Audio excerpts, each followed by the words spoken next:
მოგესალმებით. დღეს 6 ივნისია, უყურებთ კურიერს 10 საათზე ახალ ამბებს მარიკა გოცირიძე გაგაცნობთ. ამ წუთებში პარლამენტში საგამოძიებო კომისიის მორიგის სხდომა იწყება. განსახილველი საკითხებია ქონებრივი უფლებების ხელყოფისა და 2012 წლებში წამებისა და არაადამიანური მოპყრობის ფაქტების სხდომაზე მიწვეულია ორი პირი, გიული ავალიშვილი და ვალერი შოშიაშვილი.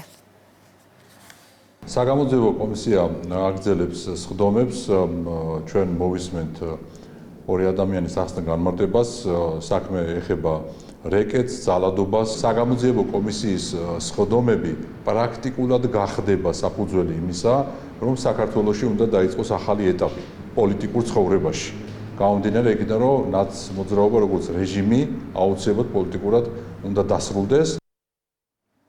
დღეს ადამიანის უფლებათა დაცვისა და სამოქალაქო ინტეგრაციის კომიტეტის სხდომაზე სახალხო დამცველს მოусმენენ. ლევან იოსელიანი 2024 წელს საქართველოში ადამიანის უფლებათა და თავისუფლებათა დაცვის მდგომარეობის შესახებ წარადგენს ანგარიშს.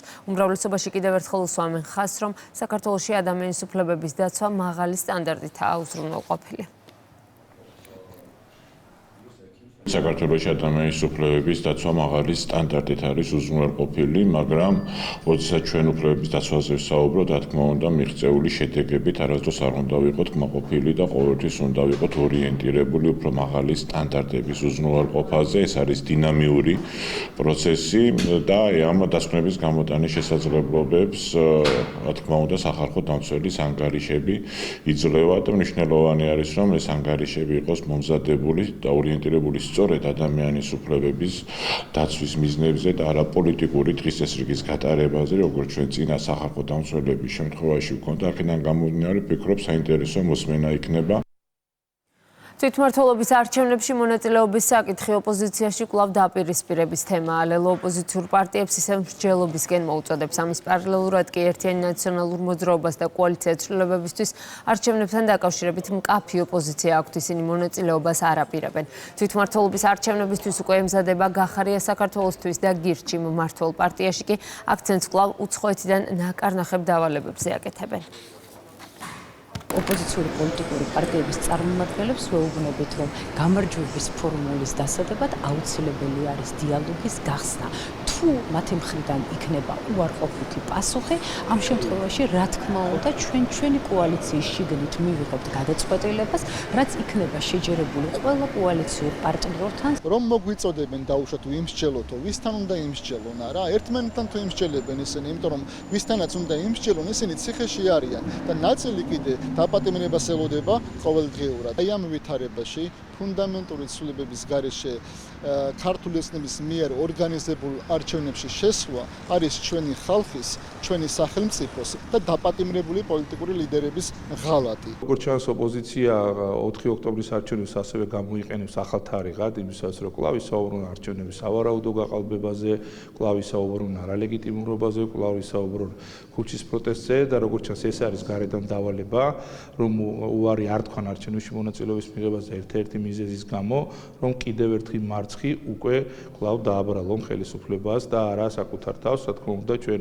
ამ სცენარისთვისაც მზად ვიქნებით, ჩვენ ვაპირებთ, რომ კიდევ უფრო მაღალი ხარისხით ჩავატაროთ 4 ოქტომბრის არჩევნები. განსაკუთრებით დიდი ოდენობით ნარკოტიკული საშუალებების უკანონო შეძენა, შენახვა და ნარკოტიკული მცენარის უკანონო მოყვანა დაკავებულია უცხო ქვეყნის ორი მოქალაქე. რუსეთის ფედერაციის მოქალაქეების საცხოვრებლის ჩხრეკისას ამოღებულია 7 ლიტრზე მეტი თხევადი კოკაინი, 40 გრამი კოკაინის კრისტალები და 20 ძირი კანაფი. ასევე აღმოჩენილია კულტივაციისთვის მოწყობილი სათბური და კუსტარული ლაბორატორია, სადაც ბრალდებულები ნარკოტიკს ამზადებდნენ. დანაშაული 20 წლამდე ან უვადო თავისუფლების აღკვეთას ითვალისწინებს.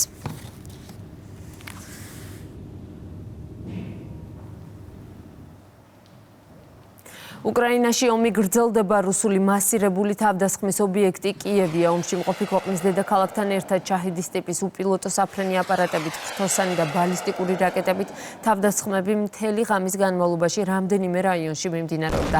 თავდასხმების შედეგად 4 ადამიანი დაიღუპა, დაშავებულია 20-ზე მეტი მოქალაქე.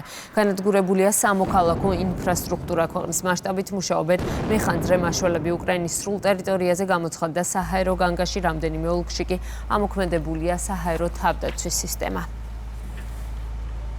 Але сьогодні саме დღევანდელი დარტყმა აშკარად დემონსტრაციული იყო, მას არანაირი სამხედრო ლოგიკა არ ჰქონდა. და ყოველივე ამას, ყოველ ასეთ დარტყმას აბსოლუტურად არაფერი საერთო არ აქვს ეგრეთ წოდებულ ომის ძირითად მიზეზებთან, რომლებზეც მოსკოვი ლაპარაკობს. საქმე ისაა, რომ ისინი შეპყრობილი არიან ომით, სიძულვილითა და სხვა ერების ცხოვრების განადგურების სურვილით. ასეთების დაამარცხება მხოლოდ ძალით შეიძლება, დიპლომატიის ძალით, სანქციებით, იარაღითა და ტექნოლოგიებით. რუსეთი ამით ამაყობს მოკვლის უნარით და პირდაპირ რომ თქვათ. ეს არის ერთადერთი რამ, რის სიკეთებაც ამ სახელმწიფომ ნამდვილად ისწავლა. უკრაინის ომზე საუბრობს ამერიკის შეერთებული შტატების პრეზიდენტი დონალდ ტრამპის განცხადებით, თუ კიევსა და მოსკოვს შორის სამშვიდობო შეთანხმება არ შედგება, ვაშინგტონი სანქციების ორივე მხარისთვის დაწესებაზე იფიქრებს. შტატების 57 პრეზიდენტმა კრემლის ლიდერთან გამართულ სატელეფონო კომუნიკაციაზეც ისაუბრა დონალდ ტრამპის თქმით, ვლადიმერ პუტინს კონკრეტული გზავნილები გადასცა მხარეებმა განიხილეს ბოლო დროს რუსეთის ტერიტორიაზე უკრაინის მიერ განხორციელებული თავდასხმა. უკრაინის გვერდით ვარ, ჩვენ ახლახან გავაფორმეთ დიდი შეთანხმება. იცით, მე მომხრე ვარ მკვლელობების შეჩერების, მაგრამ ჩემს გონებაში მაქვს ვადა. როდესაც დავინახავ იმ მომენტს, რომ შეთანხმება არ შედგა, ჩვენ ძალიან მკაცრები ვიქნებით. ეს სიმკაცრე მათ შორის სანქციები შეიძლება ორივე ქვეყნის მიმართ გავრცელდეს, რადგან ტანგოსთვის ორი ადამიანია საჭირო. პუტინმა ძალიან ნათლად მითხრა, უკრაინის დარტყმების გამო სხვა არჩევანი არ გვაქვს, გარდა დარტყმისა და ეს სავარაუდოდ ლამაზი არ იქნებაო. მე ვუთხარი, რომ არ მომწონს ეს. ვუთხარი რომ არ ქნა, ეს უნდა შეაჩერო, თუმცა კიდევ ერთხელ ძალიან დიდი სიძულვილია რუსეთსა და უკრაინას შორის. მე შევაჩერე ომი ინდოეთსა და პაკისტანს შორის და სურვილი მაქვს რომ იგივე გავაკეთო რუსეთსა და უკრაინასთან დაკავშირებით. რაღაც მომენტში ეს მოხდება, მე მჯერა ამის. თუ არ მოხდება, ან დავინახავ, რომ ვიღაც ამ გზიდან გადაუხვევს, თუ რუსეთი გადაუხვევს, თქვენ გაოცდებით. ისეთი მკაცრები ვიქნებით. ამერიკის შეერთებული შტატების პრეზიდენტი და მსოფლიოს უმდიდრესი ადამიანი ერთმანეთს საჯაროდ აკრიტიკებენ. დონალდ ტრამპმა მის ყოფილ თანაგუნდელს ელონ მასკზე სოციალურ ქსელში კრიტიკული შინაარსის ტექსტი მას შემდეგ დაწერა, რაც ტესლას დამფუძნებელმა პრეზიდენტის მიმართ იმედგაცრუება გამოხატა. ტრამპი ამბობს, რომ მასკის პრობლემები ახალი ადმინისტრაციის მიმართ თეთრი სახლის გადაწყვეტილებამ გამოიწვია, რომელიც ელექტროავტომობილების მანდატების შემცირებას მოიცავს. საპასუხოდ მასკმა განაცხადა, რომ დონალდ ტრამპის სახელი არასრულწლოვანთა სექსუალურ ტრაფიკინგში ბრალდებული ჯეფრი ეპშტეინის საქმის მასალებში ფიგურირებს, რის გამოც აღნიშნული დოკუმენტები არ საჯაროდება. ერევანში სამუშაო ვიზიტით მყოფი საქართველოს კულტურის მინისტრის სომეხ კოლეგას შეხვდა. შეხვედრაზე ისაუბრეს კულტურის სხვადასხვა მიმართულებით თანამშრომლობის გაფართოების საკითხებზე და საქართველოსა და სომხეთის რესპუბლიკაში დაგეგმილ მნიშვნელოვან კულტურულ პროექტებზე. ვიზიტის ფარგლებში საქართველოს დელეგაცია სერგო ფარეჯანოვის სახლ-მუზეუმსა და მესრომ მაშტოცის სახელობის უძველეს ხელნაწერთა კვლევის ცენტრს ესტუმრა. 5-7 ივნისს სომხეთის რესპუბლიკაში საქართველოს დამოუკიდებლობის დღისადმი მიწყვნილი მიღება და ქართული კულტურის დღეები იმართება. ძალიან მნიშვნელოვანია ჩვენი და სომხეთის კულტურის სამინისტროს ძალიან ნაყოფიერი ორმხრივი სტრატეგიული თანამშრომლობები. 2 დღეა მე და ქალბატონი მინისტრი ვხვდებით, ჩემი კოლეგა სომხეთიდან და ძალიან მნიშვნელოვან პროექტებს განვიხილავთ, რაც ორმხრივად საინტერესო იქნება ჩვენი ხელოვანებისთვის და ჩვენი ხალხებისთვის, ჩვენი ორი მეზობელი ქვეყნისთვის და ნამდვილად ღირსია ქართული უნიკალური კულტურა, რო ხმამაღლა ისმოდეს როგორც რეგიონში, ისე მთელ მსოფლიოში. სომხეთის რესპუბლიკაში ქართული კულტურის დღეების ფარგლებში საქართველოს კულტურის მინისტრს შეხვდი. ეს მნიშვნელოვანი მოვლენა კარგი შესაძლებლობაა ორ ქვეყანას შორის კულტურული კავშირების და ორმხრივი თანამშრომლობის გასაღრმავებლად. განვიხილეთ საკითხთა ფართო სპექტრი, თანამედროვე ხელოვნების მხარდაჭერიდან კულტურული მემკვიდრეობის შენარჩუნებისა და პოპულარიზაციის ჩათვლით. დარწმუნებული ვარ, ქართული კულტურის დღეების ჩატარება ახალ იმპულსს შესცემს ერთობლივი ინიციატივების რეალიზებას და ხელს შეუწყობს კულტურის სფეროში სამომავლო თანამშრომლობას.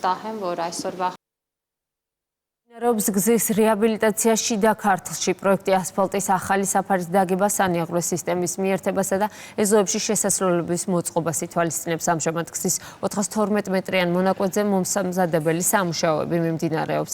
სამუშაოები რეგიონებში განსახორციელებელი პროექტების ფონდისა და გორის მუნიციპალიტეტის თანადაფინანსებით ხორციელდება. პროექტის ღირებულება 400.000 ლარია. დავათვალიერეთ სოფელ ხურვალეთისა და სოფელ ტინისხიდში შიდა საუკუნეების სამუშაოების მიმდინარეობა ჯამში ორივე სოფლის სამუშაოების ღირებულება შეადგენს დაახლოებით 1,5 მილიონ ლარს და 2 კილომეტრამდე გზა მოეწყობა. სამუშაოები ფინანსდება როგორც რეგიონული განვითარების ფონდის დაფინანსებით, ასევე ადგილობრივი ბიუჯეტის ანადაფინანსებით და დაახლოებით აგვისტოს თვისთვის უკვე აღნიშნული სამუშაოები იქნება დასრულებული. რუსთავის მერიამ პროექტის მართე შენი ქალაქის მე-9 ეტაპი დაიწყო. პროექტი რუსთაველი ახალგაზრდების მუნიციპალიტეტის მუშაობაში ჩართვის და დასაქმების მიზნით ხორციელდება.